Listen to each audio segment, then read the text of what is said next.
FUVEST, segunda fase, 2018, uma questão de radioatividade, reações inorgânicas e cálculos químicos.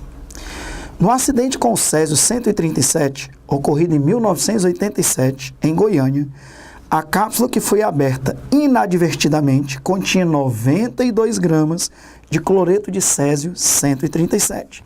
Esse 137 é a massa atômica deste isótopo, do Césio. Este isótopo do Césio sofre decaimento do tipo beta para bário 137, também é a massa atômica desse isótopo do bário, com meia-vida de aproximadamente 30 anos. Considere que a cápsula tivesse permanecido intacta e que hoje seu conteúdo fosse dissolvido em uma solução aquosa diluída de ácido clorídrico, suficiente para a dissolução total. Com base nos dados de solubilidade dos sais, proponha um procedimento químico para separar o bário do Césio presente nessa solução. Item B. Determine a massa do sal de bário seco obtido ao final da separação, considerando que houve recuperação de 100% do bário presente na solução. Então vamos lá. Então a cápsula tinha 92 gramas de cloreto de Césio 137. Aos poucos o Césio vai sofrendo decaimento beta numa reação de transmutação nuclear, se transformando em bário 137. E aí ele pegou esses sais, que eram sais de bário e Césio, e dissolveu em uma solução aquosa de ácido clorídrico. Dá para a gente ver aí na tabela que ele fornece, ó, que tanto o cloreto de bário quanto o cloreto de Césio são sais solúveis. A solubilidade do cloreto de bário é 35,8 gramas para cada 100 ml de água a 20 graus Celsius. E a solubilidade do cloreto de Césio é ainda maior, 187 gramas para 100 gramas de água, para 100 ml de água a 20 graus. O bário é da família 2, antiga família 2A, e o Césio é da família 1, antiga família 1A. Então ele quer que a gente mostre um procedimento para conseguir separar o bário do Césio, já que eles estão misturados em solução. O procedimento será acrescentar um ânion sulfato. Um ânion sulfato na forma, por exemplo, de ácido sulfúrico ou sulfato de um metal alcalino, que são sulfatos solúveis, sulfato de sódio, sulfato de potássio. Por quê? Porque quando a reação acontecer, o sulfato com o bário e com o Césio, o sulfato de bário é um sal praticamente insolúvel. Ele vai formar um precipitado.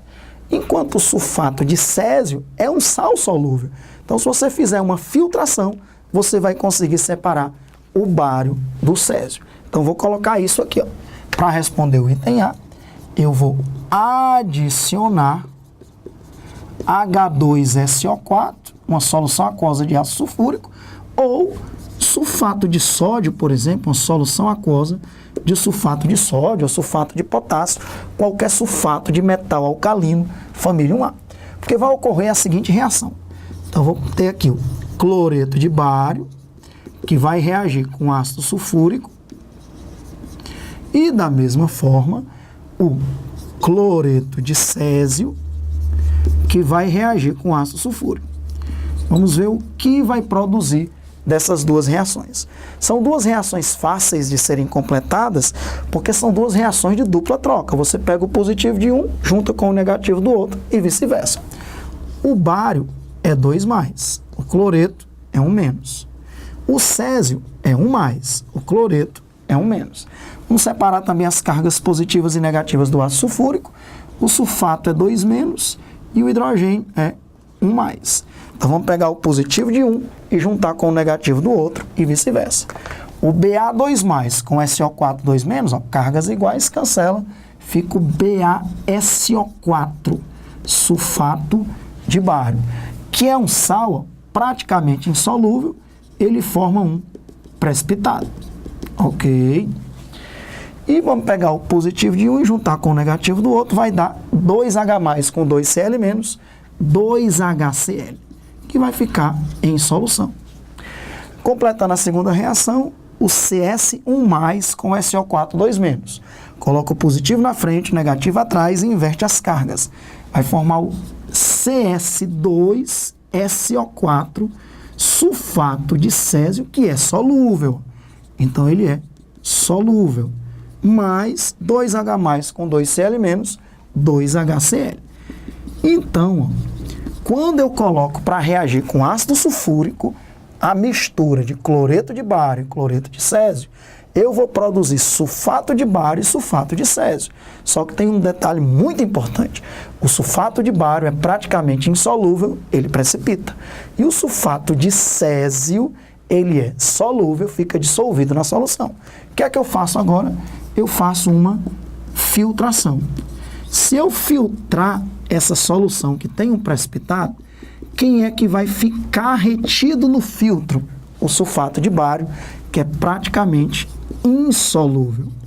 Quem é que vai passar pelo filtro, que vai estar presente na solução que passou pelo filtro? É o sulfato de césio, que é solúvel. Então, eu colocaria lá na prova. Eu posso acrescentar ácido sulfúrico ou qualquer sulfato da família 1A. Sulfato de sódio ou sulfato de potássio, por exemplo. O que é que mudaria se eu não tivesse colocado ácido sulfúrico, mas sim o sulfato de sódio? No lugar de H+, qual era o cátion que estava presente? Na+. Então, não ia formar HCl, ia formar NaCl. E para balancear a reação, como aqui tem 2 cloretos e aqui só tem um, eu coloco 2 cloretos. Deixar as reaçõezinhas todas balanceadas. 2 césio, 2 cloretos, 2 cloretos. Então, o que mudaria se você tivesse escolhido colocar sulfato de sódio, colocaria aqui Na2SO4 aquoso, Na2SO4 aquoso, e o que ia produzir não seria HCl aqui, mas NaCl. Não iria mudar nada. Então, eu diria lá, coloco um desses compostos, 2 soluções, uma dessas 2 soluções, ácido sulfúrico ou sulfato de sódio, não precisava citar as 2, bastava citar uma, que eu estou dando uma opção a mais, e aí, após fazer a reação, você ia formar sulfato de bário, precipitado, sulfato de césio, solúvel. Filtra, um vai ficar retido no filtro, o outro vai passar para a solução, e você vai conseguir separar os 2, beleza? Item A, respondido. Vamos para o item B. No item B, ele pergunta qual é a massa de sulfato do sal de bário seco obtido ao final da separação, considerando que houve recuperação de 100% do bário presente na solução.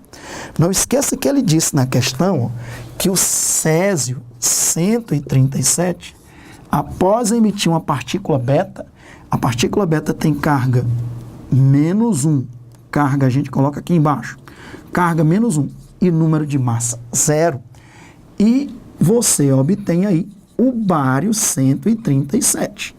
Quando um isótopo emite uma partícula beta, o número de massa não se altera. Só por curiosidade, se a gente consultar a tabela periódica, não precisa para resolver a questão. Mas o número atômico do césio é 55. Quando um átomo emite uma partícula beta, o seu número, ele obtém um novo isótopo com um número atômico uma unidade maior. O número atômico do bário é 56. Quando ocorre uma emissão ou alfa, ou beta, ou qualquer outra transmutação nuclear, conserva-se a carga e o número de massa, 137. 137 mais 0, 137. 55 é o número atômico. 56 mais -1 dá 55. Então, sempre conserva o número de massa e o número atômico, a carga. Ok. Então, o que é que a gente tinha? Ele disse aí que nós tínhamos 92 gramas de cloreto de césio. A partir daí, eu posso descobrir qual é a massa de césio. Qual é a relação entre, primeiro cálculo, qual é a relação entre o cloreto de césio, CsCl, e o césio? É de 1 para 1. 1 mol de cloreto de césio está relacionado com 1 mol de césio. Qual é a massa molar do cloreto de césio? O cloro é 35,5 e o número de massa, que corresponde com a massa atômica, é 137. Se você somar 137 com 35,5, 137 mais 35,5, 1 mol de cloreto de césio vai ser 172,5 gramas. E o césio, que é 137. Então, 172 gramas de cloreto de césio está para 137 gramas de césio. Qual era a massa de cloreto de césio que estava presente na cápsula? 92 gramas. Então, a partir de 92 gramas de cloreto de césio, qual a massa de césio presente? Esse X dá 92 vezes 137 dividido por 172,5. 92 vezes 137 dividido por 172,5 que eu tenho aqui, dá aproximadamente, vamos colocar aproximado, 73 gramas de césio. 73 gramas de césio. Então, lá na cápsula, no início, lá no ano de 1987, tinha 73 gramas de césio. Só que o césio ele vai decaindo para bário, né? Então, agora chegou o momento da gente calcular 30 anos depois, porque mais 30 anos no ano de 2018, que é o ano da prova, tinha passado 30 anos, então uma meia-vida. O que é que acontece com a massa de césio? Se reduz à metade. E quando essa massa de césio se reduz à metade, ela está produzindo bário, né? Então, vamos colocar aqui essa reação de decaimento, que é o césio 137, emitindo uma partícula beta e se transformando em bário 137. Lá em 1987, no tempo zero, né? No tempo igual a zero, qual era a massa de césio? 73 gramas. Qual era a massa de bário? 0 gramas. Depois de uma meia-vida, 30 anos depois, um tempo agora de 30 anos, passaram-se 30 anos. Quanto é a massa de césio? Se reduz à metade, porque é meia-vida, o tempo necessário para o número de isótopos radioativos se desintegrarem e se reduzirem à metade. Se o número de isótopos radioativos se reduz à metade, a massa também se reduz à metade. Quanto é a metade de 73? 36,5 gramas. Então, se existiam 73 gramas de césio, depois de 30 anos, 36,5 gramas. E esses 36,5 gramas que se desintegraram, se transformaram em quê? Em bário. 36,5 gramas de bário. Então, a massa de bário, depois de 30 anos, é 36,5 gramas. Nós sabemos qual é a massa de bário. Ele não perguntou qual é a massa de bário. Ele perguntou, determine a massa do sal de bário que você obteve. Esse sal de bário é o sulfato de bário. Se você sabe a massa de bário, este foi o nosso segundo cálculo, né? Vamos colocar aqui que esse foi o nosso segundo cálculo. Primeiro cálculo, qual foi? Cálculo da massa de césio. Segundo cálculo, cálculo da massa de bário produzida depois de 30 anos. Terceiro e último cálculo, cálculo da massa de sal de bário, que é o sulfato de bário. Veja que a relação entre bário e sulfato de bário é de 1 para 1. 1 mol de bário está presente em 1 mol de sulfato de bário. Beleza? Ou 1 mol de bário produz 1 mol de sulfato de bário. Qual é a massa molar do bário? O bário é 137 gramas. Qual é a massa molar do sulfato de bário? 137 mais 32 no enxofre, mais 4 vezes 16. A massa molar do sulfato de bário dá 233 gramas.